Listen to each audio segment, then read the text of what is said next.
ಬೆಳಗಾವಿ ಜಿಲ್ಲೆಯ DCC election ಸಾಕಷ್ಟು ಕುತೂಹಲ ಕೆಡೆ ಮಾಡಿಕೊಟ್ಟಿರುವಂತದ್ದು. ಇಲ್ಲಿ ಪಕ್ಷ ಅನ್ನೋದಕ್ಕಿಂತ ಕುಟುಂಬಗಳ ನಡುವಿನ ಪ್ರತಿಷ್ಠೆಗೆ ಕಾರಣ ಆಗಿದೆ.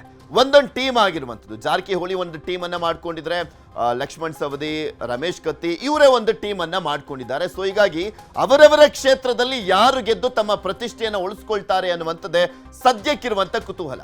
ಡಿಸಿಸಿ ಬ್ಯಾಂಕ್ ಚುನಾವಣೆ ಅಧಿಪತ್ಯ ಯಾರಿಗೆ ಹೋಗುತ್ತೆ?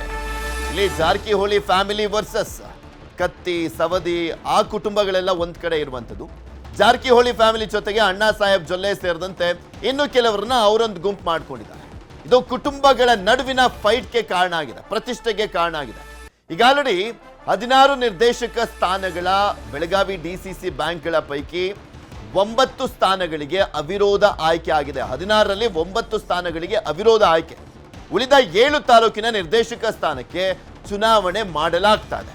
ಆ 9 ಸ್ಥಾನಗಳಲ್ಲಿ ಯಾರ್ಯಾರೆಲ್ಲ ಆಯ್ಕೆ ಆಗಿದ್ದಾರೆ? ರಮೇಶ್ ಜಾರಕಿಹೊಳಿ ಪುತ್ರ ಅಮರನಾಥ್ ಜಾರಕಿಹೊಳಿ, ಹಾಗೆ ಸತೀಶ್ ಜಾರಕಿಹೊಳಿ ಅವರ ಪುತ್ರ ರಾಹುಲ್ ಜಾರಕಿಹೊಳಿ, ಈ ರೀತಿಯಾಗಿ ವಿಶ್ವಾಸ್ ವೈದ್ಯ, ಶಾಸಕರು ಚಂದ್ರರಾಜ್ ಹಟ್ಟಿಹೊಳಿ, ಲಕ್ಷ್ಮೀ ಹೆಬ್ಬಾಳ್ಕರ್ ಅವರ ಸಹೋದರ, ಅವರು ಕೂಡ MLC, ಅವರು ಕೂಡ ಡೈರೆಕ್ಟರ್ ಆಗಿರುವಂಥದ್ದು. ಈ ರೀತಿಯಾಗಿ ಆಲ್ಮೋಸ್ಟ್ ಒಂದೊಂದು ಕುಟುಂಬದವರು ಕೂಡ ಅಲ್ಲಿ ಅವಿರೋಧವಾಗಿ ಆಯ್ಕೆ ಆಗಿದ್ದಾರೆ. ಆದರೆ ಯಾವಾಗಲೂ ಕೂಡ ಅವಿರೋಧ ಆಯ್ಕೆ ಆಗ್ತಾ ಇದ್ದಂಥ ಲಕ್ಷ್ಮಣ್ ಸವದಿ ವಿರುದ್ಧ ಮಹೇಶ್ ಕುಮಟಳ್ಳಿ ಅವರನ್ನ ಹಾಕಲಾಗಿದೆ. ರಮೇಶ್ ಕತ್ತಿ ಅವರ ವಿರುದ್ಧ ಜಾರಕಿಹೊಳಿ ಒಂದು ಪ್ಯಾನೆಲ್ನ ಒಬ್ಬರನ್ನ ಹಾಕಲಾಗಿರುವಂಥದ್ದು. ಸೊ ಈ ರೀತಿಯಾಗಿ 7 ಸ್ಥಾನಗಳಿಗೆ ಈಗ ಚುನಾವಣೆ ನಡೀತಾ ಇದೆಯಲ್ಲ, ಅದು ಬೇಡ ಅಂತ ಮುಂದೂಡಿಕೆ ಕೂಡ ಆಗಿತ್ತು. ಆದರೆ ಹೈಕೋರ್ಟ್ನಿಂದ ಇಲ್ಲ, ಇವತ್ತೇ ಆಗಬೇಕು ಅನ್ನುವಂಥ ನಿಟ್ಟಿನಲ್ಲಿ ತೀರ್ಪು ಬಂದಿರುವಂಥದ್ದು. 9 ಸ್ಥಾನಗಳಲ್ಲಿ 7 ಮಂದಿ ಜಾರಕಿಹೊಳಿ ಬಣದವರು ಈಗ ಆಲ್ರೆಡಿ ಅವಿರೋಧವಾಗಿ ಆಯ್ಕೆ ಆಗಿದ್ದಾರೆ. ಇನ್ನು ಉಳಿದಂತೆ ಶಾಸಕ ಗಣೇಶ್ ಹುಕ್ಕೇರಿ ಅವರು ಹಾಗೆ ರಾಜು ಕಾಗೆ ಅವರು ಇಬ್ಬರು ಕೂಡ ತಟಸ್ಥ ಅಂತ ಹೇಳಲಾಗ್ತದೆ. ಬಹುತೇಕ ಜಾರಕಿಹೊಳಿ ಬಣಕ್ಕೆ ಬೆಂಬಲವನ್ನ ಕೊಡುವಂತ ಸಾಧ್ಯತೆ ಕೂಡ ಇದೆ ಅಂತ ಹೇಳಲಾಗ್ತದೆ. ಇನ್ನು ಸವದಿ, ರಮೇಶ್ ಕತ್ತಿ ಜೊಲ್ಲೆಗೆ ಇಂದು ನಿರ್ಣಾಯಕ. ಯಾರು ಗೆಲ್ತಾರೆ, ಯಾರ ಬೆಂಬಲ ಯಾರಿಗೆ ಸಿಗುತ್ತೆ, ಜಾರಕಿಹೊಳಿ ಟೀಮ್ ಈ ಬಾರಿ ಆಧಿಪತ್ಯ ಸಾಧಿಸುತ್ತಾ ಕಾದ್ ನೋಡಬೇಕಾಗಿದೆ. ಮತದಾನ ಆರಂಭ ಆಗಿದೆ. ಸಂಜೆನೆ ಫಲಿತಾಂಶ ಪ್ರಕಟಗೊಳ್ಳಲಿರುವಂಥದ್ದು. BK ಮಾಡೆಲ್ ಸ್ಕೂಲ್ನಲ್ಲಿ ಮತದಾನಕ್ಕೆ ಅವಕಾಶವನ್ನ ಕೊಡಲಾಗಿದೆ. CCTV ಕಣ್ಗಾವಲಿನಲ್ಲಿ ನಡೆಯಲಿರುವಂಥದ್ದು ಚುನಾವಣೆ. ಇಲ್ಲಿಗ ಆಲ್ರೆಡಿ ರೆಸಾರ್ಟ್ ರಾಜಕಾರಣ ಎಲ್ಲ ನಡೆದೋಗ್ಬಿಡ್ತು. ರೆಸಾರ್ಟ್ಗೆಲ್ಲ ಕರ್ಕೊಂಡು ಹೋಗಲಾಗಿತ್ತು. ಯಾರೆಲ್ಲ ವೋಟಿಂಗ್ ಪವರ್ ಇದೆ ಅವ್ರನ್ನೆಲ್ಲರನ್ನು ಕೂಡ ಕರ್ಕೊಂಡು ಹೋಗಲಾಗಿತ್ತು. ಯಾಕೆಂದ್ರೆ ತಮ್ಮ ತಮ್ಮ ಅಭ್ಯರ್ಥಿಗಳನ್ನ ಗೆಲ್ಲಿಸ್ಕೊಳ್ಳುವಂತ ನಿಟ್ಟಿನಲ್ಲಿ ಆ ತಂತ್ರದ ಮೊರೆ ಹೋಗಲಾಗಿತ್ತು. ಯಾಕೆಂದ್ರೆ DCC ಬ್ಯಾಂಕ್ ಎಲೆಕ್ಷನ್ ಅನ್ನುವಂಥದ್ದು ಅಲ್ಲಿ ಪ್ರಮುಖವಾಗಿ ಪ್ರತಿಷ್ಠೆಯ ಕಣವಾಗಿರುವಂಥ ಹಿನ್ನೆಲೆಯಲ್ಲಿ ತಾವು ಗೆದ್ದು ತಮ್ಮ ಕ್ಷೇತ್ರದಲ್ಲಿ ನಾವೇ ಅಲ್ಟಿಮೇಟ್ ಅಂತ ತೋರಿಸುವಂತ ನಿಟ್ಟಿನಲ್ಲಿ ಕುಟುಂಬಗಳು ಜಿದ್ದಿಗೆ ಬಿದ್ದಿರುವಂಥದ್ದು. ರಮೇಶ್ ಕತ್ತಿ ಅವರು 25 ವರ್ಷಗಳ ಕಾಲ ಅಲ್ಲಿ DCC ಬ್ಯಾಂಕ್ನ ಅಧ್ಯಕ್ಷರೆಲ್ಲ ಆಗಿ ಸೇವೆಯನ್ನ ಸಲ್ಲಿಸಿದ್ದಾರೆ. ಈ ಬಾರಿ ಅವರಿಗೆ ಫೈಟ್ ಕೂಡ ಎದುರಾಗಿರುವಂಥದ್ದು ಜಾರಕಿಹೊಳಿ ಒಂದು ಟೀಮ್ನಿಂದ. ಸೊ ಹೀಗಾಗಿ ರಮೇಶ್ ಕತ್ತಿ ಅವರು ಈ ಬಾರಿ ಗೆದ್ದು ಬೀಗ್ತಾರ ಕಾದ್ ನೋಡಬೇಕು, ಅಥವಾ ಜಾರಕಿಹೊಳಿ ಅವರ ತಂತ್ರಕ್ಕೆ ಸೋಲುವಂತ ಪರಿಸ್ಥಿತಿ ನಿರ್ಮಾಣ ಆಗುತ್ತಾ ಅಂತ.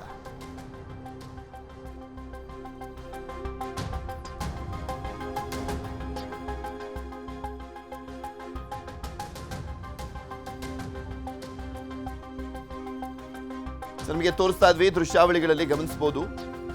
ವೋಟಿಂಗ್ ಈಗ ಆಲ್ರೆಡಿ ಶುರುವಾಗಿದೆ. ಇದ್ರ ಬಗ್ಗೆ ಇನ್ನಷ್ಟು ಮಾಹಿತಿಯನ್ನ ಕೊಡ್ತಾ ಹೋಗ್ತಾರೆ ನಮ್ಮ ಬೆಳಗಾವಿಯ ಪ್ರತಿನಿಧಿ ಚಂದ್ರಕಾಂತ್ ಸುಗಂಧಿ ನಮ್ಮ ಜೊತೆ ನೇರ ಸಂಪರ್ಕದಲ್ಲಿ ಜಾಯ್ನ್ ಆಗಿದ್ದಾರೆ. ಚಂದ್ರಕಾಂತ್, ಸಾಕಷ್ಟು ಕುತೂಹಲ ಕೆಡೆ ಮಾಡಿಕೊಟ್ಟಿರುವಂಥದ್ದು. ಉಳಿದಂತ 7 ಸ್ಥಾನಗಳಲ್ಲಿ ಯಾರು ಗೆಲ್ತಾರೆ, ಯಾರು ಇಲ್ಲಿ ತಮ್ಮ ಪ್ರತಿಷ್ಠೆಯನ್ನ ಗೆದ್ದು ಬೀಗ್ತಾರೆ, ಯಾರಿಗೆ ಪ್ರತಿಷ್ಠೆ ಇಲ್ಲಿ ಮಣ್ಪಾಲಾಗುತ್ತೆ ಅನ್ನುವಂಥದ್ದು, ಯಾವ ರೀತಿಯಾಗಿ ಚುನಾವಣೆ ನಡೀತಾ ಇದೆ, ಹೇಗೆ ಈ ಒಂದು ಫೈಟ್ ನೋಡ್ಬೋದು ಅಂತ. ಪೃಥ್ವಿರಾಜ್, ಬೆಳಗಾವಿಯಲ್ಲಿ ಈಗ DCC ಬ್ಯಾಂಕ್ನ 7 ನಿರ್ದೇಶಕ ಸ್ಥಾನಕ್ಕೆ ಚುನಾವಣೆ ಆರಂಭವಾಗಿರ್ತಕ್ಕಂಥದ್ದು. ಅನೇಕ ನಿರ್ದೇಶಕರು ಈಗ ಏನು ಪ್ರವೇಶ ದ್ವಾರವನ್ನ ಪ್ರವೇಶ ಮಾಡ್ತಾ ಇದ್ದಾರೆ. ಈಗ ಕೆಲವೇ ಕ್ಷಣಗಳಲ್ಲಿ ಮತದಾನ ಪ್ರಕ್ರಿಯೆ ಕೂಡ ಆರಂಭವಾಗಿರ್ತಕ್ಕಂಥದ್ದು. ಪ್ರಮುಖವಾಗಿ ಇವತ್ತು 7 ತಾಲೂಕಿನ ನಿರ್ದೇಶಕ ಸ್ಥಾನಕ್ಕೆ ಚುನಾವಣೆ ನಡೆದಿದೆ. ಅದರಲ್ಲೂ ನಿರ್ಣಾಯಕ ಸ್ಥಾನಗಳಾಗಿರ್ತಕ್ಕಂಥದ್ದು ಮಾಜಿ DCM ಲಕ್ಷ್ಮಣ್ ಸವದಿ, ಮಾಜಿ ಸಂಸದ ಅಣ್ಣಾ ಸಾಹೇಬ್ ಜೊಲ್ಲೆ, ಹಾಗೇನೆ ಮಾಜಿ ಸಂಸದ ರಮೇಶ್ ಕತ್ತಿಗೆ ಇವತ್ತು ನಿರ್ಣಾಯಕ ದಿನ. ಅವರ ತಾಲೂಕುಗಳಲ್ಲಿ ಕೂಡ ಇವತ್ತು ಚುನಾವಣೆ ನಡೀತದೆ. ನೋಡಬಹುದು, ಸರದಿ ಸಾಲಿನಲ್ಲಿ ಜನ ಏನು PKPS ಏನು ಪ್ರತಿನಿಧಿಗಳು ನಿಂತು ಈಗ ಒಳಗಡೆ ಪ್ರವೇಶ ಮಾಡ್ತಿದ್ದಾರೆ. ಇನ್ನು ಸುಮಾರು 9 ಗಂಟೆಯಿಂದ 4 ಗಂಟೆವರೆಗೂ ಕೂಡ ಮತದಾನ ಪ್ರಕ್ರಿಯೆ ನಡೆದಿದ್ದು, ಬಳಿಕ ಮತ ಎಣಿಕೆ ಇದೇ ಕಾಲೇಜಿನಲ್ಲಿ ನಡೆದಿದ್ದು. ಇದಕ್ಕಾಗಿ ಎಲ್ಲ ರೀತಿಯ ಸಿದ್ಧತೆಯನ್ನು ಮಾಡಲಾಗಿದೆ. ಬೆಳಗಾವಿಯಲ್ಲಿ 2 ಕಡೆಗಳಲ್ಲಿ ಬ್ಯಾರಿಕೇಡ್ ನಿರ್ಮಾಣ ಮಾಡಿ ಏನು ಕ್ರಮವನ್ನು ಭದ್ರತೆಯನ್ನು ಕೈಗೊಳ್ಳಲಾಗಿರ್ತಕ್ಕಂಥದ್ದು. ಈಗಾಗಲೇ 9 ನಿರ್ದೇಶಕರು ಅವಿರೋಧವಾಗಿ ಆಯ್ಕೆಯಾಗಿದ್ದರಲ್ಲೂ ಪ್ರಮುಖವಾಗಿ 7 ಜನ ಜಾರಕಿಹೊಳಿ ಪೆರಲ್ ಅವರು, ಇನ್ನಿಬ್ಬರು ತಟಸ್ಥರು. ಈಗ ಈ 7 ಜನರಲ್ಲಿ ಎಷ್ಟು ಜನ ಜಾರಕಿಹೊಳಿ ಪೆರಲ್ ಅವರು ಆಯ್ಕೆ ಆಗ್ತಾರೆ ಮತ್ತು ಅಧಿಕಾರ ಚುಕ್ಕಾಣಿ ಯಾರು ಹಿಡಿತಾರೆ ಹಿಡಿತಾರೆ ಅಂತಕ್ಕಂಥ ಸಾಕಷ್ಟು ಕುತೂಹಲ ಕಾರಣವಾಗಿದೆ. ಇತ್ತೀಚೆಗೆ ಮಾಜಿ ಡಿಸಿಎಂ ಲಕ್ಷ್ಮಣ ಸವದಿ ಒಂದು ಹೇಳಿಕೆಯನ್ನು ಕೊಟ್ಟಿದ್ರು. ಪ್ರಮುಖವಾಗಿ ಏನು ಅಂತಂದ್ರೆ ಯಾರು ಅಧ್ಯಕ್ಷರಾಗ್ತಾರೆ ಅಂತಕ್ಕಂಥದ್ದು ನನ್ನ ಜೇಬಿನಲ್ಲಿದೆ ಅಂತ ಹೇಳಿದ್ರು. ಈ ಮೂಲಕ ಏನು ಡಿಸಿಸಿ ಬ್ಯಾಂಕ್ ಚುನಾವಣಾ ಅಖಾಡಕ್ಕೆ ಒಂದು ಟ್ವಿಸ್ಟ್ ಅನ್ನು ಕೊಟ್ಟಿದ್ರು. ಇವತ್ತು ಇದರ ಕ್ಲೈಮ್ಯಾಕ್ಸ್ ಹೊರಬೀಳಿದ್ದು ಯಾರು ಡಿಸಿಸಿ ಬ್ಯಾಂಕ್ ನಲ್ಲಿ ಚುಕ್ಕಾಣಿ ಹಿಡಿತಾರೆ ಅಂತಕ್ಕಂಥದ್ದು ಇವತ್ತು ಗೊತ್ತಾಗಲಿದೆ.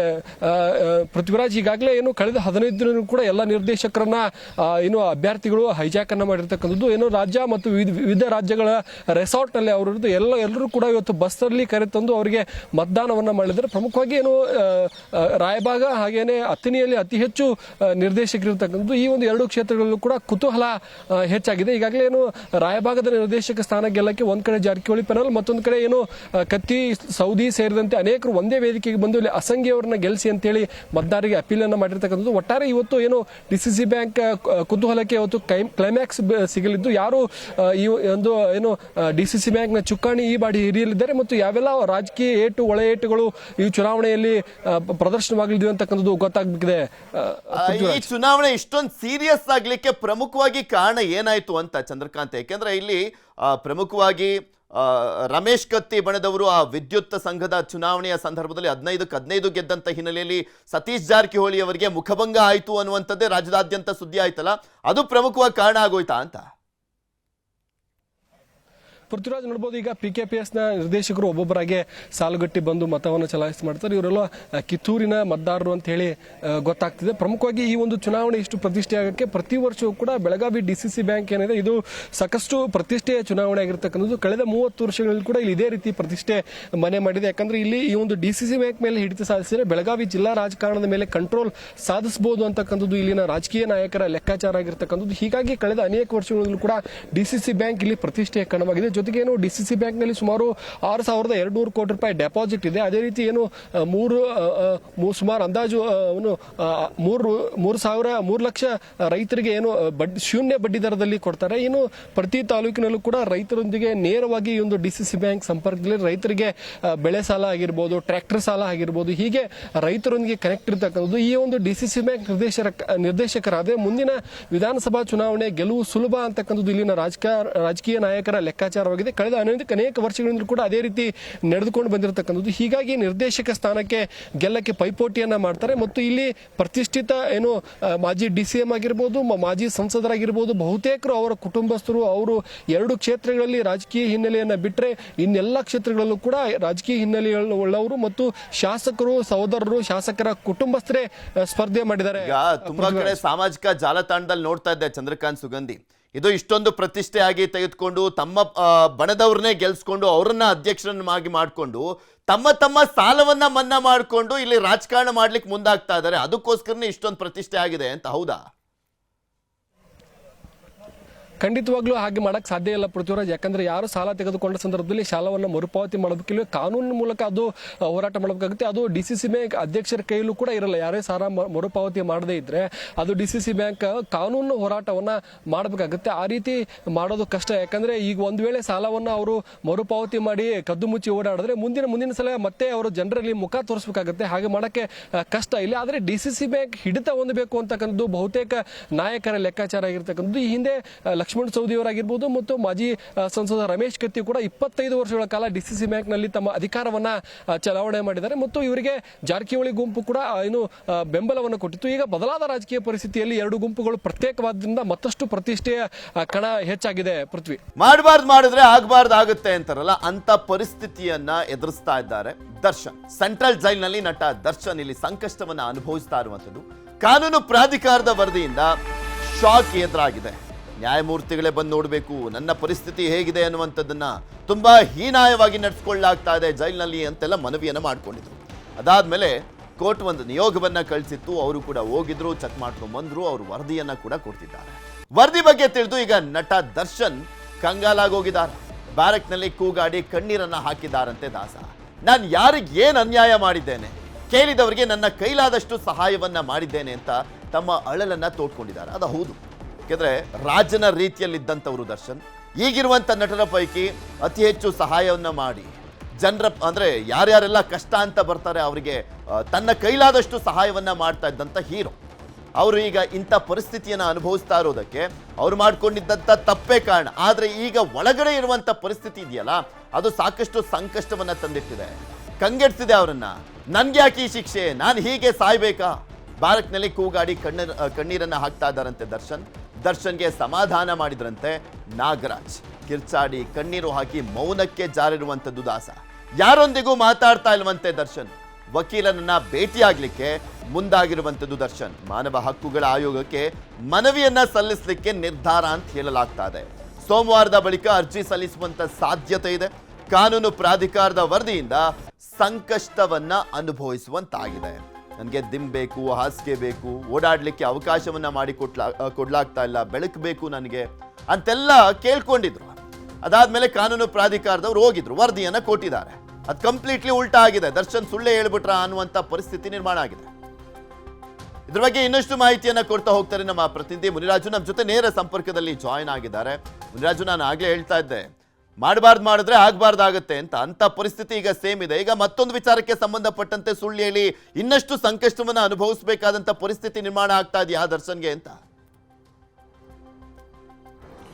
ಖಂಡಿತ ಪೃಥ್ವಿ, ಏನು ಕಾನೂನು ಸೇವಾ ಪ್ರಾಧಿಕಾರದ ಅಧಿಕಾರಿಗಳು ಕೊಟ್ಟಿರುವಂತಹ ವರದಿ ಏನಿದೆ, ಇದು ದರ್ಶನ್ ಪಾಲಿಗೆ ಸಂಕಷ್ಟವನ್ನ ತಂದೊಡ್ಡಿರುವಂತದ್ದು. ಯಾಕಂದ್ರೆ ಇಷ್ಟು ದಿನ ಅವರಿಗೆ ಜೈಲಿನಲ್ಲಿ ಕನಿಷ್ಠ ಸೌಲಭ್ಯಗಳನ್ನು ಕೂಡ ಕೊಡ್ತಾ ಇಲ್ಲ ಅಂತ ಹೇಳಿ ಒಂದು ಆರೋಪವನ್ನು ಕೂಡ ಮಾಡ್ತಾ ಇದ್ರು. ಮತ್ತೆ ಅದಕ್ಕೆ ಸಂಬಂಧಪಟ್ಟಂತೆ ಕೋರ್ಟ್ ನಲ್ಲಿ ಕೂಡ ಅರ್ಜಿಯನ್ನು ಕೂಡ ಹಾಕೊಂಡು ಸುಮಾರು 3-4 ಅರ್ಜಿಗಳನ್ನ ಪ್ರತ್ಯೇಕವಾಗಿ ಸಲ್ಲಿಕೆ ಮಾಡಿ ತಮಗೆ ಒಂದು ಬೇಸಿಕ್ ಫೆಸಿಲಿಟಿಯನ್ನು ಕೊಡಬೇಕು, ಮತ್ತೆ ಮ್ಯಾನ್ಯಲ್ ಪ್ರಕಾರ ಒಂದು ಏನು ವ್ಯವಸ್ಥೆ ಇದೆ ಅದನ್ನು ಕಲ್ಪಿಸಬೇಕು ಅಂತ ಹೇಳಿ ಸಾಕಷ್ಟು ಮನವಿಯನ್ನು ಕೂಡ ಮಾಡ್ಕೊಂಡಿದ್ರು. ಮತ್ತೆ ಇದನ್ನ ಪರಿಗಣನೆ ಮಾಡಿದಂತ ಕೋರ್ಟ್ ಏನಿದೆ, ಏನು ಕಾನೂನು ಸೇವಾ ಪ್ರಾಧಿಕಾರದ ನ್ಯಾಯಾಧೀಶರಿಂದ ಒಂದು ವರದಿಯನ್ನು ಕೂಡ ತರಿಸಿಕೊಂಡಿತ್ತು. ಆದ್ರೆ ಈಗ ಈ ಒಂದು ವರದಿಯಲ್ಲಿ ಜೈಲಿನಲ್ಲಿ ದರ್ಶನ್ಗೆ ಕೊಟ್ಟಿರುವಂತಹ ಸವಲತ್ತುಗಳು ಏನೇನಿದೆ ಅನ್ನೋದ್ರ ಬಗ್ಗೆ ಸಂಪೂರ್ಣ ಮಾಹಿತಿಯನ್ನು ಕೂಡ ಈಗ ಉಲ್ಲೇಖ ಮಾಡಿ ಕೊಟ್ಟಿರೋದ್ರಿಂದ ಅದು ಎಲ್ಲೋ ಒಂದ್ ಕಡೆ ದರ್ಶನ್ ಪಾಲಿಗೆ ಈಗ ಮುಳುವಾಗ್ತಿರೋದು. ಯಾಕಂದ್ರೆ ಜೈಲಿನ ಮ್ಯಾನ್ಯಲ್ ಪ್ರಕಾರ ದರ್ಶನ್ಗೆ ಈಗ ಏನೆಲ್ಲ ಸವಲತ್ತುಗಳನ್ನು ಕೊಡೋದಕ್ಕೆ ಅವಕಾಶ ಇದೆಯೋ ಅದನ್ನ ಜೈಲಿನ ಅಧಿಕಾರಿಗಳು ಕೂಡ ಕೊಟ್ಟಿದ್ದಾರೆ. ಅದರಲ್ಲಿ ಯಾವುದೇ ಲೋಪ ಇಲ್ಲ. ಕೇವಲ ಅವರಿಗೆ ಸೂರ್ಯನ ಬೆಳಕಿನಲ್ಲಿ ಒಂದು ಓಡಾಡೋದಕ್ಕೆ, ಒಂದು ವಾಕ್ ಮಾಡೋದಕ್ಕೆ ಒಂದು ಅವಕಾಶವನ್ನು ಅಷ್ಟೇ ಕೊಡ್ತಾ ಇಲ್ಲ. ಅದಕ್ಕೆ ಒಂದು ಅವಕಾಶವನ್ನು ಕಲ್ಪಿಸಿಕೊಟ್ರೆ ಎಲ್ಲವೂ ಕೂಡ ಏನು ನಿಯಮಾನುಸಾರ ನಡೆದಿದೆ ಅನ್ನೋ ರೀತಿಯಲ್ಲಿ ಒಂದು ವರದಿಯನ್ನು ಕೂಡ ಕೊಟ್ಟಿರೋದು.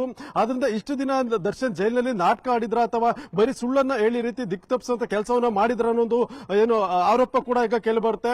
ಆದ್ರಿಂದ ಈ ಒಂದು ಏನು ದರ್ಶನ್ ಇಷ್ಟು ದಿನ ಹೇಳಿದಂತ ಒಂದು ಪ್ರಶ್ನೆಗಳಿರ್ಬೋದು, ಮತ್ತೆ ಇಷ್ಟು ದಿನ ಅವ್ರು ಮಾಡಿದಂತ ಮನವಿಗಳು ಒಂದು ರೀತಿ ಸುಳ್ಳ ಅನ್ನೋ ಒಂದು ಪ್ರಶ್ನೆ ಈಗ ಉಂಟಾಗ್ತಾ ಇರೋದ್ರಿಂದ ಮುಂದೆ ಇದು ಯಾವ ರೀತಿ ಒಂದು ಪರಿಣಾಮಗಳು ಬೀರುತ್ತೆ ಅನ್ನೋದ್ರ ಬಗ್ಗೆ ಕೂಡ ಸಾಕಷ್ಟು ಏನು ಚರ್ಚೆ ಇರುವಂತದ್ದು. ಯಾಕಂದ್ರೆ ಇದೇ ಅರ್ಜಿಗೆ ಸಂಬಂಧಪಟ್ಟಂತೆ ಈಗ 24ನೇ ತಾರೀಕು ಮತ್ತೆ ಹೈಕೋರ್ಟ್ ನಲ್ಲಿ ವಿಚಾರಣೆ ಕೂಡ ಬರುತ್ತೆ. ಆ ಒಂದು ಸಂದರ್ಭದಲ್ಲಿ ಏನು ಅಧಿಕಾರಿಗಳು ಕೊಟ್ಟಿರುವಂತಹ ವರದಿ ಆಧಾರದ ಮೇಲೆ ಒಂದು ಚರ್ಚೆ ಕೂಡ ಆಗುತ್ತೆ. ಈ ಸಂದರ್ಭದಲ್ಲಿ ದರ್ಶನ್ ಇಷ್ಟು ದಿನ ಏನು ಬರೀ ನಾಟಕ ಆಡಿದ್ರು ಅನ್ನೋ ವಿಚಾರ ಏನಾದ್ರು ಬೆಳಕಿಗೆ ಬಂದ್ರೆ ಮತ್ತೆ ಯಥಾಸ್ಥಿತಿಯಾಗಿ ಮ್ಯಾನ್ಯಲ್ ಪ್ರಕಾರ ಒಂದು ಅವಕಾಶವನ್ನು ಕಲ್ಪಿಸೋದಕ್ಕೂ ಕೂಡ ಏನು ನಿರ್ಧಾರ ಆಗ್ಬೋದು. ಆದ್ರೆ ಅದಕ್ಕೂ ಮುನ್ನ ಈಗ ಏನು ಕಾನೂನು ಸೇವಾ ಪ್ರಾಧಿಕಾರದ ಅಧಿಕಾರಿಗಳು ಕೊಟ್ಟಿರುವಂತಹ ವರದಿ ಏನಿದೆ, ಈ ಒಂದು ವರದಿ ಬಗ್ಗೆ ಈಗ ದರ್ಶನ್ ಕೂಡ ಜೈಲಿನಲ್ಲಿ ಒಂದು ಬೇಸರವನ್ನ ವ್ಯಕ್ತಪಡಿಸಿದ್ದಾರೆ ಅನ್ನೋ ವಿಚಾರ ಈಗ ಬೆಳಕಿಗೆ ಬರ್ತಾ ಇರೋದು. ಯಾಕಂದ್ರೆ ನಾನು ಯಾರಿಗೂ ಕೂಡ ತೊಂದರೆಯನ್ನು ಕೊಟ್ಟಿರಲಿಲ್ಲ, ಕೈಲಾದಷ್ಟು ಸಹಾಯವನ್ನ ಎಲ್ರಿಗೂ ಕೂಡ ಮಾಡಿದ್ದೀನಿ. ಆದ್ರೆ ಪದೇ ಪದೇ ನನಗೆ ಯಾಕೆ ಈ ರೀತಿ ಆಗ್ತಾ ಇದೆ ಅಂತ ಹೇಳಿ ತಮ್ಮ ಜೊತೆಯಲ್ಲಿದ್ದಂತಹ ಸಹ ಕೈದಿಗಳ ಜೊತೆ ಒಂದು ಕೂಗಾಡಿದ್ರು ಅನ್ನೋ ವಿಚಾರ ಕೂಡ ಈಗ ಗೊತ್ತಾಗಿದೆ. ಆದ್ರಿಂದ ಈ ಒಂದು ಸಂದರ್ಭದಲ್ಲಿ ಆತ ಅಲ್ಲೇ ಇದ್ದಂತ ತನ್ನ ಏನು ಮ್ಯಾನೇಜರ್ ಆಗಿದ್ದಂತ ನಾಗರಾಜ್ ಮತ್ತೆ ಸಹ ಆರೋಪಿ ಆಗಿರುವಂತಹ ಆತ ಏನಿದ್ರೆ ಆತ ದರ್ಶನ್ ಅನ್ನ ಒಂದು ಸಮಾಧಾನ ಪಡಿಸುವಂತ ಕೆಲಸವನ್ನು ಕೂಡ ಮಾಡಿರೋದು. ಆದ್ರೆ ಎಷ್ಟೇ ಸಮಾಧಾನ ಪಡಿಸಿದ್ರು ಕೂಡ ಈಗ ಕಾನೂನು ಸೇವೆ ಪ್ರಾಧಿಕಾರದ ಅಧಿಕಾರಿಗಳಿಗೆ ವರದಿ ಕೊಟ್ಟಾಗಿದೆ. ಮತ್ತೆ ಅದರಲ್ಲಿ ಇಷ್ಟು ದಿನ ಏನೆಲ್ಲ ಸವಲತ್ತುಗಳನ್ನು ಕಲ್ಪಿಸಿದ್ರು ಅದ್ರ ಬಗ್ಗೆ ಪಿನ್ ಟು ಪಿನ್ ಮಾಹಿತಿ ಕೂಡ ಇರೋದ್ರಿಂದ ಯಥಾಸ್ಥಿತಿಯಾಗಿ ಈಗ ಮುಂದೆ ಕೋರ್ಟ್ ನ ವಿಚಾರಣೆ ಸಂದರ್ಭದಲ್ಲಿ ಅದನ್ನು ಉಲ್ಲೇಖ ಮಾಡಿ ವಾದ ಮತ್ತೆ ಪ್ರತಿವಾದ ಕೂಡ ಆಗುತ್ತೆ. ಬಹುಶಃ ಇದನ್ನೇನಾದ್ರೂ ಕೋರ್ಟ್ ಪರಿಗಣನೆ ಮಾಡಿದ್ರೆ ಮತ್ತೆ ಜೈಲಿನಲ್ಲಿ ನಟ ದರ್ಶನ್ಗೆ ಏನು ಮ್ಯಾನ್ಯಲ್ ಪ್ರಕಾರ ಏನ್ ಸೌಲಭ್ಯಗಳು ಮಾತ್ರ ಸಿಗುತ್ತೋ ಅಷ್ಟಕ್ಕೆ ಸೀಮಿತ ಆಗುವಂತ ಸಾಧ್ಯತೆ ಇದೆ. ಪೃಥ್ವಿ, ಇನ್ನ HRCಗೆ ಮನವಿಯನ್ನ ಮಾಡ್ಕೊಳ್ತಾರೆ ಅನ್ನುವಂಥದ್ರ ಬಗ್ಗೆ ಮಾಹಿತಿ ಸಿಗ್ತಾ ಇತ್ತಲ್ಲ, ಅವ್ರಿಗೆ ಮನವಿ ಮಾಡ್ಕೊಂಡ್ರೆ ಏನಾಗ್ಬೋದು? ಅದು ವಿಚಾರಣೆ ರೀತಿಯಲ್ಲಿ ನಡೆಯುತ್ತಾ ಅಥವಾ ಅವ್ರು ಬಂದ್ಬಿಟ್ಟು ಪರಿಶೀಲನೆ ಮಾಡಿ ಇಲ್ಲ ಇವ್ರಿಗೆ ಇಂಥ ಸೌಲಭ್ಯ ಕೊಡಬೇಕು ಅನ್ನುವಂತ ನಿಟ್ಟಿನಲ್ಲಿ ಸೂಚನೆ ಕೊಡುವಂತ ಸಾಧ್ಯತೆ ಇರುತ್ತಾ? ಪೃಥ್ವಿ, ಈಗಾಗಲೇ ಏನು ಒಂದು ಸುತ್ತು ಕೋರ್ಟ್ನಲ್ಲಿ ಅವರು ಹೋರಾಟವನ್ನು ಕೂಡ ಮಾಡಿರೋದು. ಯಾಕಂದ್ರೆ ಕಾನೂನು ಹೋರಾಟ ಮಾಡಿ ಏನಾದ್ರು ಮಾಡಿ ಒಂದ್ ಸ್ವಲ್ಪ ಬೇಸಿಕ್ ಫೆಸಿಲಿಟಿ ಅಂದ್ರೆ ಒಂದ್ ಸ್ವಲ್ಪ ಉತ್ತಮವಾದ ಒಂದು ಫೆಸಿಲಿಟಿಯನ್ನು ಪಡ್ಕೊಳ್ಬೇಕು ಅಂತ ಹೇಳಿ ಸಾಕಷ್ಟು ಪ್ರಯತ್ನ ಕೂಡ ಪಟ್ಟಿದ್ರು. ಆದ್ರೆ ಈಗ ಕಾನೂನು ಸೇವಾ ಪ್ರಾಧಿಕಾರದ ಒಂದು ಅಧಿಕಾರಿಗಳು ಕೊಟ್ಟಿರುವಂತಹ ವರದಿ ಈಗ ಅದು ಆ ಒಂದು ಆಸೆಗೆ ಒಂದು ಎಲ್ಲೊಂದು ರೀತಿ ಒಂದು ಎಳ್ಳು ನೀರು ಬಿಟ್ಟಂತೆ ಆಗ್ತಾ ಇರೋದು. ಅದರಿಂದ ಇದನ್ನ ಇಷ್ಟಕ್ಕೆ ಬಿಡದೆ ಮುಂದೆ ಏನು ಮಾನವ ಹಕ್ಕುಗಳ ಆಯೋಗ ಏನಿದೆ ಅಲ್ಲಿಗೆ ಒಂದು ಅರ್ಜಿಯನ್ನ ಹಾಕಿ ಅವ್ರಿಗೂ ಕೂಡ ಒಂದು ಮನವಿಯನ್ನು ಕೂಡ ಸಲ್ಲಿಕೆ ಮಾಡೋದಕ್ಕೆ ಚಿಂತನೆಯನ್ನ ಮಾಡ್ತಾ ಇದ್ದಾರೆ. ಯಾಕಂದ್ರೆ ಅಲ್ಲಿ ಒಂದು ಅರ್ಜಿಯನ್ನು ಕೊಟ್ರೆ ಅಂತ ಏನು ಮಾನವ ಹಕ್ಕುಗಳ ಉಲ್ಲಂಘನೆ ಆಗ್ತಿದೆ, ಜೈಲಿನಲ್ಲಿ ಕನಿಷ್ಠ ಸೌಲಭ್ಯಗಳನ್ನು ಕೂಡ ಕೊಡ್ತಾ ಇಲ್ಲ, ಇದರಿಂದ ಸಾಕಷ್ಟು ತೊಂದರೆಯನ್ನು ಕೂಡ ಅನುಭವಿಸ್ತಾ ಇದ್ದೀನಿ ಅಂತ ಹೇಳಿ ಒಂದು ಮನವಿಯನ್ನು ಕೂಡ ಮಾಡ್ಕೊಳ್ಳೋದಕ್ಕೆ ಈಗ ಸಿದ್ಧತೆಯನ್ನ ಮಾಡ್ತಾ ಇದ್ದಾರೆ. ಬಹುಶಃ ಅಲ್ಲಿ ಏನಾದ್ರೂ ಅರ್ಜಿಯನ್ನು ಕೊಟ್ರೆ ಅವರು ಕೂಡ ಜೈಲಿಗೆ ಭೇಟಿ ಕೊಟ್ಟು ಅಲ್ಲಿ ಪರಿಶೀಲನೆ ಮಾಡ್ತಾರೆ. ಜೈಲಿನ ಮ್ಯಾನ್ಯಲ್ ಪ್ರಕಾರ ಏನ್ ನಿಯಮಗಳಿದೆ ಮತ್ತೆ ವಿಚಾರಣಾಧೀನ ಕೈದಿಗೆ ಏನೆಲ್ಲ ಸವಲತ್ತುಗಳನ್ನು ಕೊಡೋದಕ್ಕೆ ಕಾನೂನಿನಲ್ಲಿ ಅವಕಾಶ ಇದೆ ಅನ್ನೋದನ್ನ ಖುದ್ದಾಗಿ ಪರಿಶೀಲನೆ ಮಾಡ್ತಾರೆ. ಆನಂತರ ಜೈಲು ಏನು ದರ್ಶನ್ ಇರುವಂತಹ ಬ್ಯಾರಕ್ ಏನಿದೆ ಆ ಒಂದು ಬ್ಯಾರಕ್ಗೆ ತೆರಳಿ ಅವರಿಗೆ ಕೊಟ್ಟಿರುವಂತಹ ಫೆಸಿಲಿಟಿಯನ್ನ ಖುದ್ದಾಗಿ ಅವರು ಕೂಡ ಪರಿಶೀಲನೆ ಮಾಡ್ತಾರೆ. ಅಂದ್ರೆ ಹಾಸಿಗೆ ಇರಬಹುದು, ದಿಂಬ್ ಇರಬಹುದು, ಮತ್ತೆ ಓದಿಕೆ ಮತ್ತೆ ಊಟ ತಿಂಡಿ ವ್ಯವಸ್ಥೆ ಎಲ್ಲವನ್ನೂ ಕೂಡ ಕಂಪ್ಲೀಟ್ ಆಗಿ ಪರಿಶೀಲನೆ ಮಾಡಿ ದರ್ಶನ್ ಇಂದಲೂ ಕೂಡ ಹೇಳಿಕೆಯನ್ನು ದಾಖಲು ಮಾಡ್ಕೊಳ್ತಾರೆ. ಈ ಎಲ್ಲ ಒಂದು ಪ್ರಕ್ರಿಯೆಗಳು ನಡೆದ ಬಳಿಕ ಅವರು ಕೂಡ ಒಂದು ವರದಿಯನ್ನು ತಯಾರು ಮಾಡಿ ಇಲ್ಲಿ ಜೈಲಿನ ಅಧಿಕಾರಿಗಳು ಏನಾದರೂ ನಿಯಮಗಳನ್ನು ಉಲ್ಲಂಘನೆ ಮಾಡಿದರೆ ಅಥವಾ ಕನಿಷ್ಠ ಸವಲತ್ತುಗಳನ್ನು ಕೂಡ ಕೊಡೋದಕ್ಕೆ ಅವರು ಹಿಂದೇಟು ಹಾಕಿದ್ದಾರೆ ಅನ್ನೋದು ವಿಚಾರ ಗೊತ್ತಾದ ಬಳಿಕ ಆಗ ಮಾನವ ಹಕ್ಕುಗಳ ಆಯೋಗ ಕೂಡ ಇದ್ರ ಬಗ್ಗೆ ಒಂದು ಕ್ರಮ ಕೈಗೊಳ್ಳೋದಕ್ಕೆ ಮುಂದಾಗಬಹುದು. ಅಥವಾ ಜೈಲಿನ ಅಧಿಕಾರಿಗಳು ಎಲ್ಲವನ್ನೂ ಕೂಡ ಕಾನೂನಾತ್ಮಕವಾಗಿ ಮಾಡಿದರೆ, ಮ್ಯಾನ್ಯಲ್ ಅನ್ನು ಫಾಲೋ ಮಾಡಿದ್ದಾರೆ ಅನ್ನೋ ವಿಚಾರ ಏನಾದರೂ ಅವರ ಗಮನಕ್ಕೆ ಬಂದಾಗ ಆನಂತರ ಅವರು ಕೂಡ ಇದಕ್ಕೆ ಸಂಬಂಧಪಟ್ಟಂತೆ ಸೂಕ್ತ ಒಂದು ನಿರ್ದೇಶನ ಕೊಡುವಂತ ಸಾಧ್ಯತೆಗಳು ಇದೆ. ಪೃಥ್ವಿ, ಓಕೆ, ಧನ್ಯವಾದ ಮುನಿರಾಜು ನಿಮ್ಮೆಲ್ಲ ಮಾಹಿತಿಗಾಗಿ. ಅಪಾಯದಲ್ಲಿದೆ ಕೋಲಾರದ ಪಾಲಾರ್ ಡ್ಯಾಮ್. ಬೇತಮಂಗಲದ ಪಾಲಾರ್ ಕೆರೆಗೆ ಕಟ್ಟಿರುವಂತ ಅಣೆಕಟ್ಟು ಇದು. ಡ್ಯಾಮ್ನ 19ನೇ ಪಿಲ್ಲರ್ನಲ್ಲಿ ಕಾಣಿಸಿಕೊಂಡಿರುವಂತದ್ದು ದೊಡ್ಡ ಬಿರುಕು. ಕೋಲಾರದ ಪಾಲಾರ್ ಡ್ಯಾಮ್ನಲ್ಲಿ ಅದರಲ್ಲೂ 19ನೇ ಪಿಲ್ಲರ್ನಲ್ಲಿ ದೊಡ್ಡ ಬಿರುಕು ಕಾಣಿಸ್ಕೊಂಡಿದೆ. ಸೊ ಅಲ್ಲಿನ ರೈತರು ಆತಂಕ ಪಡ್ತಾ ಇದ್ದಾರೆ. ಅಕಸ್ಮಾತ್ ಸ್ವಲ್ಪ ಹೆಚ್ಚು ಕಮ್ಮಿ ಆದರೂ ಅದು ಏನಾದರೂ ಕಂಪ್ಲೀಟ್ ಆಗಿ ಕುಸಿದೋದಂಥ ಸಂದರ್ಭದಲ್ಲಿ ಎಂಥ ಅನಾಹುತ ಸಂಭವಿಸುತ್ತೆ ಅಂತ. ಪಿಲ್ಲರ್ ಕುಸಿದು ಕ್ರಸ್ಟ್ ಗೇಟ್ ಕೊಚ್ಚಿ ಹೋಗುವಂಥ ಆತಂಕ ಇದೆ. 16 ವರ್ಷಗಳಿಂದ ಡ್ಯಾಮ್ ದುರಸ್ತಿಯನ್ನೇ ಮಾಡಿಲ್ಲ. 16 ವರ್ಷಗಳಿಂದ ದುರಸ್ತಿ ಮಾಡಿಲ್ವಂತೆ. ಅದಕ್ಕೆ ಮೇಂಟೆನೆನ್ಸ್ ಅನ್ನುವಂಥದ್ದು ಇರುತ್ತೆ. ಮೇಂಟೆನೆನ್ಸ್ ಮಾಡ್ಲಿಕ್ಕೋಸ್ಕರನೇ ಅಧಿಕಾರಿಗಳು ಅಂತ ಇರ್ತಾರೆ, ಅದಕ್ಕೆ ಅಂತಾನೆ ಸಿಬ್ಬಂದಿ ವರ್ಗ ಇರುತ್ತೆ. ಆದರೆ ಅದು ಯಾವುದು ಕೂಡ ಆಗ್ತಾ ಇಲ್ಲ. ನಗರ ನೀರು ಸರಬರಾಜು ಇಲಾಖೆ ಅಧಿಕಾರಿಗಳು ನಿರ್ಲಕ್ಷ್ಯವನ್ನ ತೋರಿಸ್ತಾ ಇದ್ದಾರೆ. ಕೋಲಾರದಲ್ಲಿ ಇನ್ನೂ 3 ದಿನಗಳ ಕಾಲ ಭಾರಿ ಮಳೆ ಮುನ್ಸೂಚನೆ ಇರುವಂಥದ್ದು. ಒಳ ಹರಿವು ಹೆಚ್ಚಾದರೆ ಹೊರ ಹರಿವು ಹೆಚ್ಚಾಗಲಿದೆ.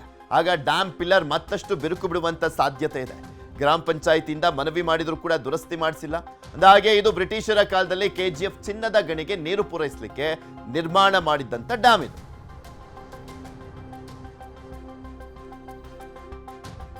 ಪಿಲ್ಲರು ಕ್ರ್ಯಾಕ್ ಬಿಟ್ಟಿದೆ.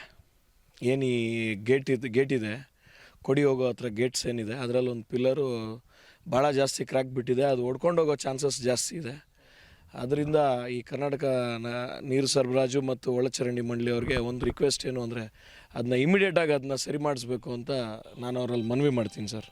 ಮನವಿ ಅನ್ನೋದಕ್ಕಿಂತ ಏಕೆ ಅಂದರೆ ಅದೇನಾದರೂ ಹೆಚ್ಚು ಕಡಿಮೆ ಆದರೆ ಭಾಳ ಹೆಚ್ಚು ಕಡಿಮೆಗಳಾಗುತ್ತೆ. ಊರಿನ ಮರ್ಯಾದೆ ಹೋಗುತ್ತೆ. ಬ್ರಿಟಿಷರ್ ಕಾಲದಿಂದ ಕಟ್ಟಿರ್ತವಂಥ ಒಂದು ಅಣೆಕಟ್ಟೆ ಪಾಲಾರ್ ಕೆರೆ ಅಂದರೆ ಒಂದು ಹೆಸರಿರೋ ಅಂಥದ್ದು. ಆ ಒಂದು ಐತಿಹಾಸಿಕ ಹೆಸರನ್ನು ಕೆಡಿಸಬಾರ್ದು. ಅದನ್ನೇನಿದೆ ಅದನ್ನ ಪುನಶ್ಚೇತನ ಮಾಡಬೇಕು ಅಂತ ಅವರಲ್ಲಿ ಮನವಿ. ಸರ್ವಿಸ್ ಥರ ಮಾಡ್ತಾರೆ. ಅಲ್ಲಿ ಏನು ಹೋಗಿದೆ ಸರ್, ಆ್ಯಕ್ಚುಲಾಗಿ ನಾವು ಸುಮಾರು ಸತಿ ಇಲ್ಲಿ ಬಂದು ಮೌಖಿಕವಾಗಿ ಹೇಳಿದ್ದೀವಿ. ಅದೆಲ್ಲ ಹೆಚ್ಚು ಕಡಿಮೆ ಇದೆ, ನೀರು ಲೀಕೇಜಸ್ ಆಗುತ್ತೆ, ಅದನ್ನೆಲ್ಲ ಸರಿ ಮಾಡಿ ಅಂತ ಭಾಳ ಸತಿ ಶಿವಕುಮಾರ್ ಅವರು ಇದ್ದಾಗ ಭಾಳ ಸತಿ ಬಂದು ಹೇಳಿದ್ದೀವಿ. ಖುದ್ದು ಅವ್ರನ್ನೇ ಕರ್ಕೊಂಡೋಗಿ ನೋಡಿಸಿದ್ದೀನಿ ನಾನು. ಸರಿ ಸರ್ ಸರಿ ಮಾಡಿಸ್ತೀನಿ ಅಂತಾರೆ. ಇದುವರೆಗೂ ಸರಿ ಮಾಡಿಸಿಲ್ಲ. ಆಮೇಲೆ ಅವ್ರು ಟ್ರ್ಯಾಪ್ ಆದರು. ಇವಾಗ ಇದು ಓವರ್ಫ್ಲೋ ಆಗ್ತಿರೋದ್ರಿಂದ ಅದನ್ನು ಇಮಿಡಿಯೇಟಾಗಿ ಅದನ್ನ ಸರಿ ಮಾಡಿಲ್ಲ ಅಂದರೆ ಅದು ಹೆಚ್ಚು ಕಡಿಮೆ ಆಗುತ್ತೆ ಸರ್. ದಯವಿಟ್ಟು ಅವರಲ್ಲಿ ಒಂದು ಮನವಿ ನಮ್ಮದು ಇಮಿಡಿಯೇಟಾಗಿ ಅದನ್ನು ಮಾಡಿಸ್ಬೇಕು ಅಂತ. ಇದು ಪಾಲಾರ್ ನದಿ, ಇದು ನಂದಿ ಹಿಲ್ಸಲ್ಲಿ ಹುಟ್ಟಿ ಇದು ಕೋಲಾರ ಕೆರೆ ಮೇಲೆ ಈ ಕಡೆ ಬರುತ್ತೆ. ಇದು ಬೇತಮಂಗಲ ಅಲ್ಲಿ ದೊಡ್ಡ ಡ್ಯಾಮ್ ಇದು. ಈ ಡ್ಯಾಮಲ್ಲಿ ಏನಪ್ಪ ಅಂದರೆ ಈಗ ಇದನ್ನು ನಾವು ಉಳಿಸ್ಕೋಬೇಕು. ಇದು ಸುಮಾರು 100 ವರ್ಷ 120 ವರ್ಷದಿಂದ ಇದೆ ಈ ಡ್ಯಾಮು. ಇದಕ್ಕೆ ಮಧ್ಯದಲ್ಲಿ ಈ ಡ್ಯಾಮಲ್ಲಿ ಸ್ವಲ್ಪ ಬಿರುಕು ಬಿಟ್ಟಿದೆ. ಈ ಬಿರುಕನ್ನ ಸರಿಪಡಿಸಬೇಕು ಅಂತ ನಾವು ಮನವಿ ಮಾಡ್ತೀವಿ ವಾಟರ್ ವರ್ಕ್ಸ್ ಅಧಿಕಾರಿಗಳಿಗೆ. ಬಿರುಕು ಬಿಟ್ಟಿರೋದ್ರಿಂದ ನಾಳೆ ದಿನ ತೊಂದರೆ ಆಗಬಾರ್ದು ಅನ್ನೋ ಕಾರಣಕ್ಕೋಸ್ಕರ ನಾವು ಇದನ್ನು ಸರಿಪಡಿಸಬೇಕು ಅಂತ ಕೇಳ್ಕೊಳ್ತಾ ಇದ್ದೀವಿ. ಬಿರುಕು ಬಿಟ್ಟಿರೋದ್ರಿಂದ ಏನಾದರೂ ಹೆಚ್ಚು ಕಡಿಮೆ ಆಗುತ್ತೆ, ನೀರೆಲ್ಲ ಫೋಲ್ ಆಗುತ್ತೆ ಅನ್ನೋದು ಕಾರಣಕ್ಕೋಸ್ಕರ ನಾವು ಮನವಿ ಮಾಡ್ತಾ ಇದ್ದೀವಿ ಇಲ್ಲಿನ ಅಧಿಕಾರಿಗಳಿಗೆ. ಅದನ್ನು ಆದಷ್ಟು ಬೇಗ ಸರಿಪಡಿಸಬೇಕು ಅಂತ ಕೇಳ್ಕೊಳ್ತೀವಿ. ಬೇತಮಂಗಲ ಡ್ಯಾಮ್ ಸ್ಥಳದಿಂದ ನಮ್ಮ ಕೋಲಾರದ ಪ್ರತಿನಿಧಿ ರಘುರಾಜ್ ಅಲ್ಲೊಂದು ಪ್ರತ್ಯಕ್ಷ ವರದಿಯನ್ನು ಕೊಟ್ಟಿದ್ದಾರೆ, ನೋಡ್ಕೊಳ್ಳೋಣ. ಇದೇ ಮೊದಲನೇ ಬಾರಿಗೆ ಕೋಲಾರ ಜಿಲ್ಲೆಯ KGF ತಾಲೂಕಿನ ಬೇತಮಂಗಲದಲ್ಲಿರ್ತಕ್ಕಂಥ ಪಾಲಾರ್ ಕೆರೆ ಭರ್ತಿ ಆಗಿರ್ತಕ್ಕಂಥದ್ದು. ನಾವೀಗ ಈ ಸ್ಥಳದಲ್ಲಿದ್ದೀವಿ. ನೀವು ಗಮನಿಸ್ಬೋದು, ನನ್ನ ಎಡಭಾಗದಲ್ಲಿ ನೀವು ನೋಡ್ಬೋದು ಯಾವ ರೀತಿಯಲ್ಲಿ ದೊಡ್ಡ ಪ್ರಮಾಣದಲ್ಲಿ ಇದೀಗ ಹೊರಹರಿವು ಇದೀಗ ಹೆಚ್ಚಾಗಿರ್ತಕ್ಕಂಥದ್ದು. ಕಳೆದ 3 ದಿನಗಳಿಂದ ಕೋಲಾರದಲ್ಲಿ ಭರ್ಜರಿ ಮಳೆ ಆಗ್ತಾ ಇದೆ. ಆ ಒಂದು ಪರಿಣಾಮವಾಗಿ ಇದೀಗ ಉತ್ತಮವಾಗಿ ಮಳೆ ಆಗ್ತಾ ಇರೋ ಕಾರಣಕ್ಕಾಗಿ ಈ ಒಂದು ಪಾಲಾರ್ ಕೆರೆ ಏನಿದೆ ಈಗ ಭರ್ತಿ ಆಗಿರ್ತಕ್ಕಂಥದ್ದು. ಈಗಾಗಲೇ ಎಲ್ಲ ಒಂದು ಗೇಟ್ಗಳನ್ನು ತೆರವು ಮಾಡಿ ನೀರನ್ನು ಹೊರಕ್ಕೆ ಬಿಡಲಾಕಿರ್ತಕ್ಕಂಥದ್ದು. 1904ರಲ್ಲಿ ಈ ಒಂದು ಏನು ಪಾಲಾರ್ ಕೆರೆಯನ್ನು ನಿರ್ಮಾಣ ಮಾಡಲಾಗಿತ್ತು. ಏನು KGF ನಗರದ BGML ಸಂಸ್ಥೆ ಜನತೆಗೆ ನೀರನ್ನು ಪೂರೈಕೆ ಮಾಡ್ತಕ್ಕಂಥ ನಿಟ್ಟಿನಲ್ಲಿ ಈ ಒಂದು ಕೆರೆಯನ್ನು ನಿರ್ಮಾಣ ಮಾಡಲಾಗಿತ್ತು.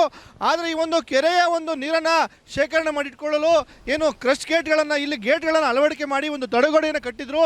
ಆ ಒಂದು ತಡೆಗೋಡೆಯ ಈಗ 19ನೇ ಸಂಖ್ಯೆಯ ಒಂದು ಕ್ರಸ್ಟ್ ಗೇಟ್ನ ಒಂದು ಏನು ಪಿಲ್ಲರ್ ಏನಿದೆ ಆ ಒಂದು ಪಿಲ್ಲರಲ್ಲಿ ಇದೀಗ ಬಿರುಕು ಬಿಟ್ಟಿರ್ತಕ್ಕಂಥದ್ದು. ನೀವು ಆ ದೃಶ್ಯಗಳನ್ನು ಈಗ ನೋಡ್ತಾ ಇದ್ದೀರಿ. ಈ ಒಂದು ಪಿಲ್ಲರ್ನ ಸಂಖ್ಯೆ 19 ಆಗಿದೆ. ಈ ಒಂದು ಪಿಲ್ಲರ್ಗೆ ಏನು ಕ್ರಸ್ಟ್ ಗೇಟ್ ಒಂದು ಅಳವಡಿಕೆ ಮಾಡಿದ್ದಾರೆ. ಆ ಒಂದು ಗೇಟ್ನ ಎರಡು ಭಾಗದಲ್ಲೂ ಕೂಡ ಪಿಲ್ಲರ್ನ ಸಹಾಯದಿಂದ ಈ ಒಂದು ಗೇಟ್ ಬಲವಾಗಿ ಅಲ್ಲಿ ನಿಲ್ಲುವಂತೆ ಮಾಡುತ್ತೆ. ಹಾಗಾಗಿನೇ ಈ ಒಂದು ಗೇಟ್ ಏನಿದೆ ಇದೀಗ ದೊಡ್ಡ ಮಟ್ಟದಲ್ಲಿ ಬಿರುಕು ಬಿಟ್ಟಿರ್ತಕ್ಕಂಥದ್ದು. ಕ್ರಸ್ಟ್ ಗೇಟ್ಗೆ ಸಹಾಯ ಮಾಡ್ತಕ್ಕಂಥ ಪಿಲ್ಲರ್ನಲ್ಲಿ ಇದೀಗ ಬಿರುಕು ಬಿಟ್ಟಿರ್ತಕ್ಕಂಥದ್ದು. ಹಾಗಾಗಿನೇ ಈಗ ಬಹಳಷ್ಟು ಇದೀಗ ಆತಂಕ ಕೂಡ ಎದುರಾಗಿರ್ತಕ್ಕಂಥದ್ದು. ಯಾಕೆ ಅಂತ ಹೇಳಿದ್ರೆ ಈ ಒಂದು ಡ್ಯಾಮ್ ಮೇಲೆ ಬಹಳಷ್ಟು ಜನ ಪ್ರತಿನಿತ್ಯ ಓಡಾಡ್ತಾ ಇರ್ತಾರೆ. ಮತ್ತು ಈ ಒಂದು ಕೆರೆ ಇದೀಗ ಭರ್ತಿಯಾಗಿ ಕೋಡಿ ಹರಿದಿರೋದ್ರಿಂದ ಸಾವಿರಾರು ಸಂಖ್ಯೆಯಲ್ಲಿ ಪ್ರವಾಸಿಗರು ಕೂಡ ಬರ್ತಾ ಇರ್ತಾರೆ. ಹಾಗಾಗಿನೇ ಇದರ ಮೇಲೆ ಇದೀಗ ಓಡಾಡಲಿಕ್ಕೂ ಕೂಡ ಬಹಳಷ್ಟು ಒಂದು ಈಗ ಸಾರ್ವಜನಿಕರು ಕೂಡ ಭಯಭೀತರಾಗಿದ್ದಾರೆ. ಹಾಗಾಗಿನೇ ಬೆರಳೆಣಿಕೆ ಜನರನ್ನು ಮಾತ್ರ ಇದೀಗ ಪೊಲೀಸರು ಕೂಡ ಈ ಒಂದು ಏನು ಕೆರೆಯ ಒಂದು ಡ್ಯಾಮ್ ಮೇಲೆ ಓಡಾಡಲಿಕ್ಕೆ ಅವಕಾಶವನ್ನು ಮಾಡಿಕೊಡ್ತಾ ಇರ್ತಕ್ಕಂಥದ್ದು. ಮುಂಜಾಗ್ರತಾ ಕ್ರಮವಾಗಿ ಈ ಒಂದು ಕ್ರಮವನ್ನು ಇದೀಗ ಪೊಲೀಸರು ತಗೊಂಡಿರ್ತಕ್ಕಂಥದ್ದು. ಹಾಗಾಗಿನೇ ಪಾಲಾರ್ ಕೆರೆ ಇದೆ, ಈ ಒಂದು ಪಾಲಾರ್ ಕೆರೆಯನ್ನು ನಿರ್ವಹಣೆ ಮಾಡ್ತಾ ಇರ್ತಕ್ಕಂಥದ್ದು ಕರ್ನಾಟಕ ನಗರ ನೀರು ಸರಬರಾಜು ಮತ್ತು ಒಳಚರಂಡಿ ಮಂಡಳಿ. ಈ ಒಂದು ಏನು ಕ್ರಸ್ಟ್ ಗೇಟ್ಗಳನ್ನ ಇದುವರೆಗೂ ಕೂಡ ದುರಸ್ತಿ ಮಾಡಲಿಕ್ಕೂ ಕೂಡ ಇದೀಗ ಅಧಿಕಾರಿಗಳು ಇಲ್ಲಿವರೆಗೂ ಕೂಡ ಮುಂದಾಗಿಲ್ಲ. ಅದರ ಪರಿಣಾಮವಾಗಿ ವರ್ಷದಿಂದ ವರ್ಷಕ್ಕೆ ಈ ಒಂದು ಏನು ಕ್ರಸ್ಟ್ ಗೇಟ್ ಏನಿದೆ ಆ ಒಂದು ಕ್ರಸ್ಟ್ ಗೇಟ್ನ ಪಿಲ್ಲರ್ಗಳು ಆಗಾಗ ಬಿಡ್ತಾ ಇರತಕ್ಕಂಥದ್ದು. ಹಾಗಾಗಿನೇ ಈ ಒಂದು ಪಿಲ್ಲರನ್ನ ಒಂದು ದುರಸ್ತಿ ಕಾರ್ಯ ಆಗಬೇಕಾಗಿದೆ. ಇದು ಪಾಲಾರ್ ಕೆರೆಗೆ ಅಪಾರ ಪ್ರಮಾಣದಲ್ಲಿ ಇದೀಗ ಒಳಹರಿವು ಕೂಡ ಹೆಚ್ಚಾಗಿರ್ತಕ್ಕಂಥದ್ದು. ಹಾಗಾಗಿ ನೀವು ಒಂದು ಗೇಟ್ಗೆ ಸಹಕಾರವನ್ನು ಕೊಡ್ತಕ್ಕಂಥ ಪಿಲ್ಲರಲ್ಲಿ ಇದೀಗ ದೊಡ್ಡ ಪ್ರಮಾಣದಲ್ಲಿ ಇದೀಗ ಬಿರುಕು ಬಿಟ್ಟಿರ್ತಕ್ಕಂಥದ್ದು. ಹಾಗಾಗಿನೇ ಈಗ ಸ್ಥಳೀಯರಲ್ಲಿ ಬಹಳಷ್ಟು ಇದೀಗ ಆತಂಕಕ್ಕೂ ಕೂಡ ಕಾರಣ ಆಗಿರ್ತಕ್ಕಂಥದ್ದು. ಬೇತಮಂಗಲದ ಒಂದು ಏನು ಪಾಲಾರ್ ಕೆರೆ ಏನಿದೆ ಈಗ ತುಂಬಿ ಇದೀಗ ಕೋಡಿ ಹರಿತಿರೋದ್ರಿಂದ ಬಹಳಷ್ಟು ಸಂತಸದ ಒಂದು ವಾತಾವರಣ ಕೂಡ ಈ ಭಾಗದಲ್ಲಿ ನಿರ್ಮಾಣ ಆಗಿರ್ತಕ್ಕಂಥದ್ದು. ಸಂಬಂಧಪಟ್ಟ ಇಲಾಖೆಯ ಅಧಿಕಾರಿಗಳು ಇದನ್ನ ದುರಸ್ತಿ ಮಾಡಬೇಕು ಅಂತಕ್ಕಂಥ ಒತ್ತಾಯ ಇದೀಗ ಸಾರ್ವಜನಿಕರು ಮತ್ತೆ ಈ ಭಾಗದ ಜನರು ಮಾಡ್ತಾ ಇರ್ತಕ್ಕಂಥದ್ದು. ರಘುರಾಜ್, ನ್ಯೂಸ್ 18, ಕೋಲಾರ.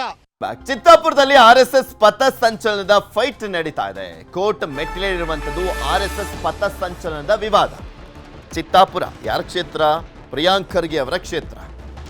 ಅಲ್ಲಿ ಯಾವ್ಯಾವ ರೀತಿಯಾಗಿ ಅದಕ್ಕೆ ಅಂಕುಶವನ್ನು ಹಾಕಬೇಕು ಅನ್ನುವಂಥ ನಿಟ್ಟಿನಲ್ಲಿ ಪತ್ರವನ್ನು ಬರೆದಿದ್ರು, ಎಲ್ರಿಗೂ ಗೊತ್ತಿರುವಂಥದ್ದು. ಅವರ ಒಂದು ತಾಲೂಕಿನಲ್ಲಿ ಪಥ ಸಂಚಲನದ ವಿಚಾರಕ್ಕೆ ಸಂಬಂಧಪಟ್ಟಂತೆ ಫೈಟ್ ನಡೀತಾ ಇದೆ. ಕೋರ್ಟ್ ಮೆಟ್ಟಿಲೇರಲಾಗಿದೆ. ಕೆಲ ಹೊತ್ತಲ್ಲೇ ಹೈಕೋರ್ಟ್ನಲ್ಲಿ ಅರ್ಜಿ ವಿಚಾರಣೆ ನಡೆಯುತ್ತೆ. ವಿಶೇಷ ಪ್ರಕರಣ ಅಂತ ಪರಿಗಣಿಸಿ ಅರ್ಜಿ ವಿಚಾರಣೆಯನ್ನ ಕೈಗೆತ್ತಿಕೊಳ್ಬೇಕು ಅಂತ ರಿಟ್ ಅರ್ಜಿಯನ್ನ ಸಲ್ಲಿಸಲಾಗಿರುವಂಥದ್ದು. ಆ ರಿಟ್ ಅರ್ಜಿಯನ್ನ ಸಲ್ಲಿಸಿದ್ರು ಅಶೋಕ ಪಾಟೀಲ್ RSS ಕಲಬುರಗಿ ಜಿಲ್ಲಾ ಪ್ರಮುಖರು. ಅವರು ರಿಟ್ ಅರ್ಜಿಯನ್ನ ಸಲ್ಲಿಸಿದ್ದಾರೆ. ಅದು ನೋಡಬೇಕು ಏನಾಗುತ್ತೆ ಅಂತ.